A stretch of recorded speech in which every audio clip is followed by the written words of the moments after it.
You have been promoted. You are now one of my elite employees.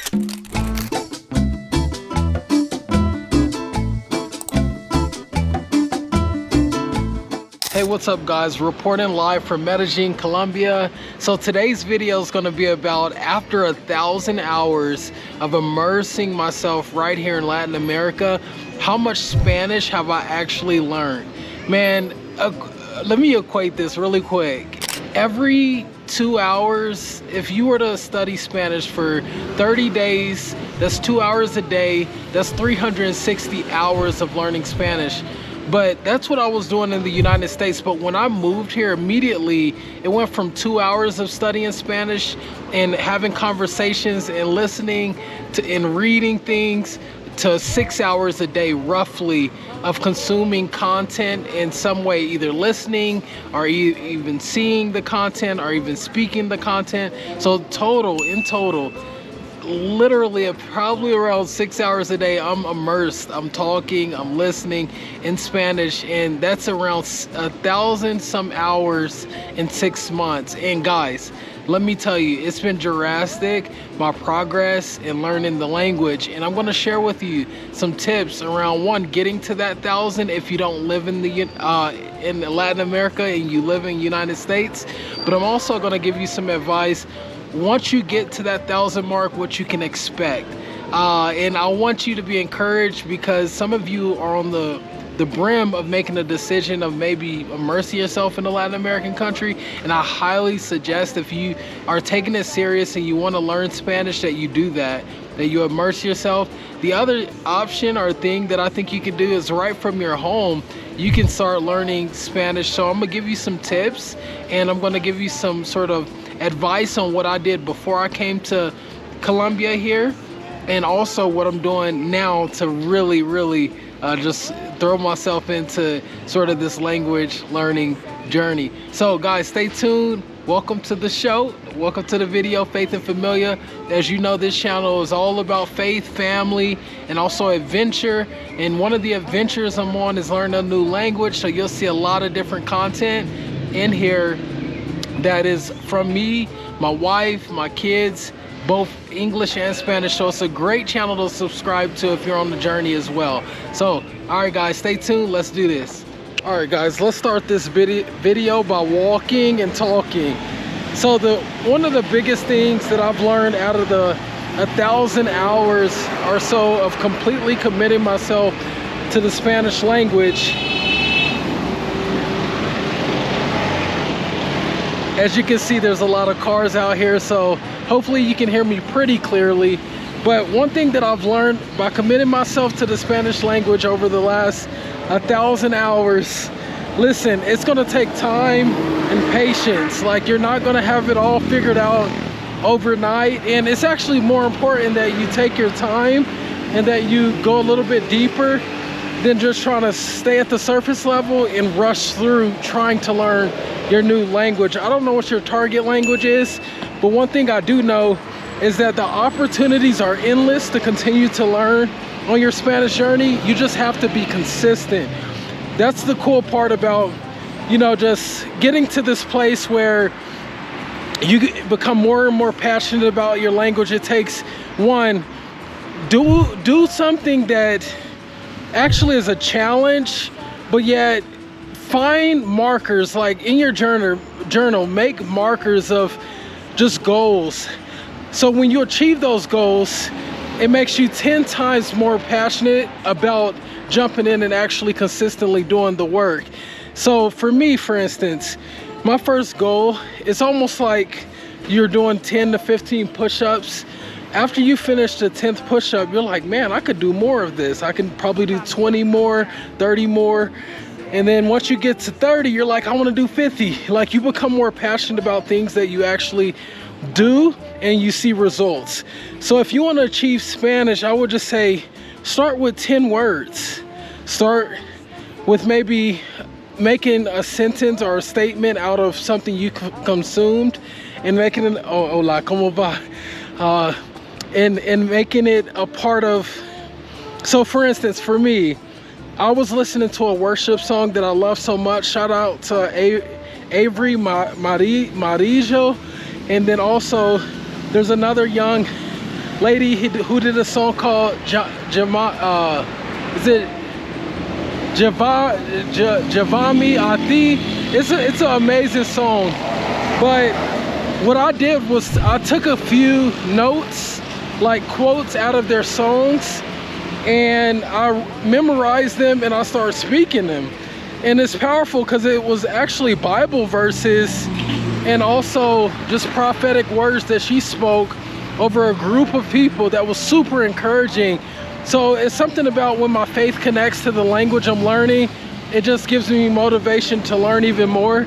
So what is it for you? What is it that you're passionate about in English that you can begin to consume that content and learn from the creator who's in your target language, and then start speaking some of those things that they're saying that you're passionate about, which is really solid. It'll keep you going and encourage. Another thing, input is so important. I can't stress this enough. When you think about, you know, learning a language, whatever target language you're in, you need to understand comprehensive input is probably the most important thing that you'll ever, you know, have to sort of learn and process and implement during your language learning journey. You have to be around the people, whether it's on YouTube or it's in the part of the city where that target language is. You go and, you know, maybe get a part-time job over there, maybe join a hobby or a sport in that area. Like for me, I immerse myself right here in Medellin, Colombia, but I'm not just going to a school or classes, which I actually did that for the first 3 months. But fast forward now, after 1,000 hours, I've joined a sport, an actual sport team, to where it holds me accountable of learning different words within that specific sport. But it's also teaching me how do I really develop and grow in an environment where I have to be a part of a team. And there's certain words, there's certain phrases, there's certain things that I would never learn outside of being in a team environment that I'm actually learning now and implementing in my daily talk, even in my household. So it's really cool. And I want to encourage you guys, like there's so many things that has been helpful for me. So when I first moved to Medellin, Colombia, what I did, I jumped right in to a school. And I think it was so beneficial, you know, for the most part, especially foundationally. I needed as much help as I could, because again, 10% of Colombia, like people in Colombia, and I think specifically Medellin, actually speak English and are bilingual. So that's not a big number. So most people that you get in a taxi with, or most people that you get into an Uber with, or any car, you know, like you're stuck in there. And if you can't talk Spanish, you're gonna find yourself in a place where you're really lonely and really bored. So essentially I went over and started working, you know, with this professor at a school, and I started doing conversations at this school, conversaciones, which is reunion in la escuela, where I can begin to talk Spanish and talk it every single day for multiple hours. It was extremely helpful because it allowed me to get with people who had all different ranges of background with Spanish, and their level was much higher than me.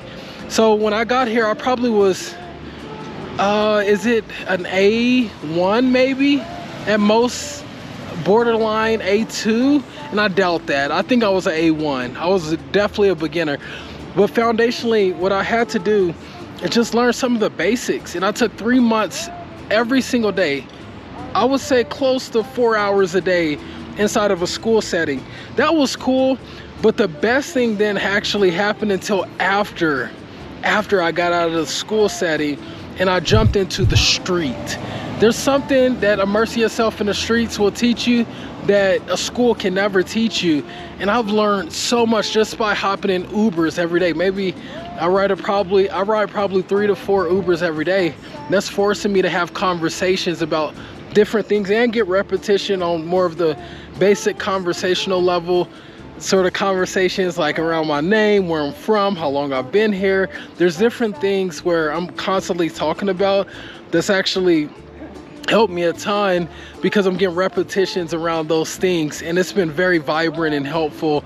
But also a lot of those Uber drivers, they'll jump into deeper conversations, so it's giving me an opportunity to stretch my sort of Spanish muscles and ask the right questions. And the best part is when you get with someone who actually speaks English. Probably 1 out of every 12, I would say, Uber drivers has a really solid maybe B2, B3 English. And then there's been 1 or 2 times where I've had a guy or gal who's driving me who actually lived in the United States, like New York, Florida, and they are solid at English. It's almost like they're native English speakers. So those are really cool times, because then you can ask questions about language learning. How did they sort of learn English, and where did they go? What did they do?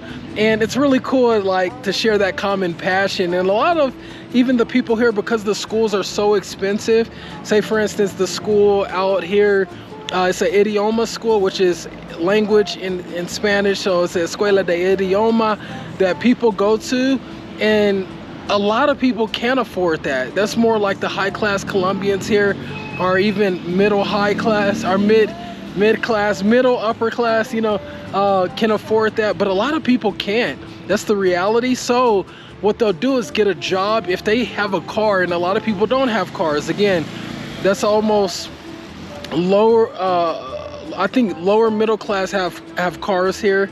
And the thing is, a lot of those guys who can't go to a Spanish English school, they'll work in the tourist areas, and they'll hustle and pray for a job and jump in and start working a job in sort of a tourist area restaurant, or they'll start working in Uber. And Uber is the primary sort of driving source where people use Ubers to get around.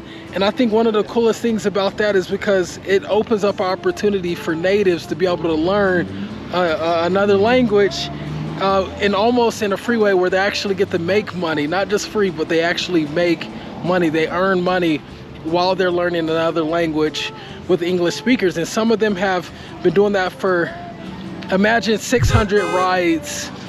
And they're basically, their target language is English, and most of those rides are English people coming from English countries that want to have conversations and learn Spanish. So it becomes almost a language exchange in the car, which I think is incredible.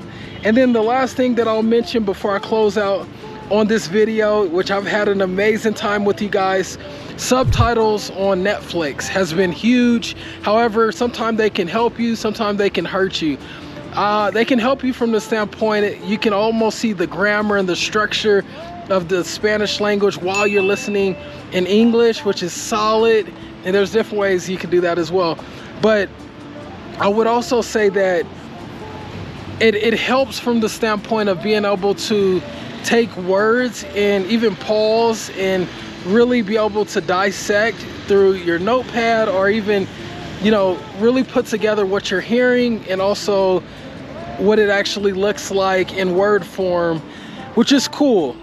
But I think it hurts a little bit because sometimes we can get so complacent, and we can begin watching these Netflix movies and seeing the captions that we get really complacent and not wanting to, you know, be in a place where we want to get away from the captions. Because in real life, when you're walking through the streets talking to people, there's no captions there. So I think it's more important to get rid of it sometime, get rid of the captions. I think after my 400 hour, I started to really naturally move away from having captions on, like, watching Netflix shows and, you know, different YouTube videos. As much as I can, I stay away from them. That doesn't mean I'm always away from it, but I try to stay away from the captions as much as I can, because it does slow down my journey a little bit. But then again, you'll start, as the time goes on and the more consuming you do, you'll start seeing a big difference on your understanding, which I think is the key to any language. Like, you just have to throw yourself in So I hope this has been helpful, guys.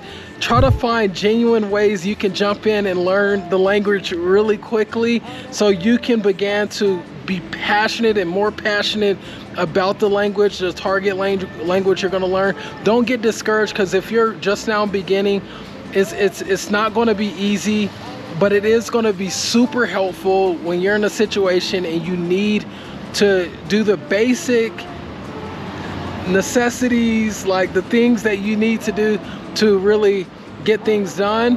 But you want to move past that conversational and you want to move towards native speaking. You know, I'm so excited to get to the intermediate level. I'm almost there. And I've been getting so much help from my wife. We've hired a niñera y cocinera like months ago who speaks to me in nothing but Spanish. So immersion is the thing to do if you can get out of where you live now and actually move and travel. A lot of people can't do that, but you can immerse yourself right from your household. I really believe that. I'm a proponent of that, and I'm so pumped to see where you are in your journey. Right below, if there's more different pieces of content you would like to sort of learn and see me do, and yeah, stay on the journey with me. Subscribe to the channel. It's gonna be so cool. Let's rock it. All right, peace. Hola, ¿cómo van? Estoy emocionado. I'm excited to talk to you guys today.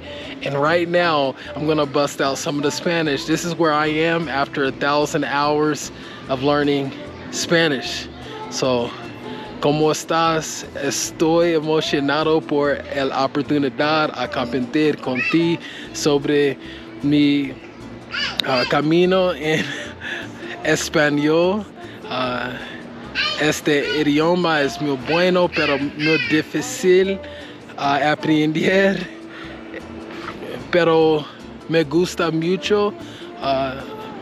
Aquí en Medellín tiene muchas personas a ayudarme con el idioma, pero yo quiero continuar a aprender porque es muy importante para mí y yo quiero ayudar cada persona en el video. How do you say video? ¿Tienes una pregunta? Comment en below, abajo. Dios te bendiga siempre. Yo soy americano, pero ahora yo viviendo en Medellín, Colombia, donde es muy fácil escuchar de diferentes personas y personas aquí hablar más despacio. Es muy importante para mí porque en Puerto Rico, donde mi esposa es muy rápido. Personas en Caribe hablar muy rápido. Es muy difícil para mí. Entiendo diferentes personas. So, estoy emocionado. Me alegro de verte y continuar escuchando a mi video y wow, guys, this is interesting. Also, guys, another cool benefit about learning Spanish is that my little boys, they get to grow up right here, immersed in Spanish and English. And you get to go to the parks like this. Many of y'all know we have 5 kids under 6, and they come here, and like literally the other day, not too long ago, probably 2-3 months ago, I first experienced my kids speaking Spanish to other kids right here at the park in Spanish. And, you know, my boys are native English like myself, but man, their progress, they probably know more words than me, especially now that they're in school. But yeah, if you're a parent, you're getting ready to move out here to Medellin, Colombia, or even just any country in Latin America, just know your kids will catch on very quickly. You'll start seeing the major change after like 2 to 3 months of like, wow, they're immersed and they're learning a ton. And I bet it's way more sort of progress in their learning journey than what they would experience at a school, say, that you're paying thousands of dollars for out in America. Yee. Alright. Hey guys, okay, I'm in an Uber now. I'm gonna do some of my conversation in Spanish as I practice. But I'm with my friend here. Hola, mi amigo. And my wife is in the back with a couple of the kiddos. Sí. So, ¿cómo estás? ¿De dónde eres? Yo soy de acá de Medellín, de Ah, Envigado. perfecto, Envigado, qué bueno. Sí, sí. Me gusta mucho Medellín, la clima, personas amables, es muy bueno. Sí.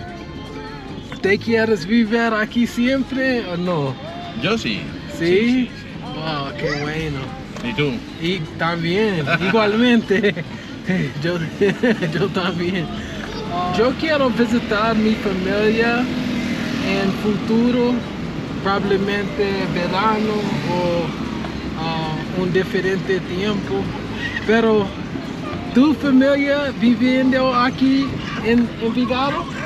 Sí, en Envigado, en Medellín, Sabaneta. Ah, qué bueno. Todo cerca. Perfecto. ¿Y qué otra parte has conocido de Medellín? Solo Envigado. Well, Envigado, un otro lugar es El Poblado, Los Lomas, Jardín. Oye, Jardín, muy bueno. Café Region. Sí, fue muy bueno cuando mi familia visitar allá.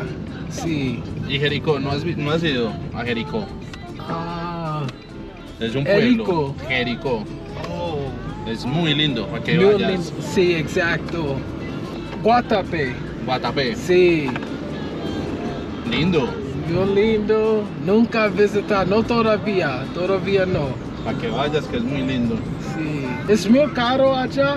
¿Costoso? No, es lo mismo. Es normal, es lo mismo que Medellín. Ok. Lo que te cobran es el montarte en el barco, Claro. estar en las atracciones turísticas de allá. Sí. ¿Tienes niños? No, aún no. Como, Aún como no. mi. Toma tu tiempo, orar mucho, conocer Dios, si no conocer ahora.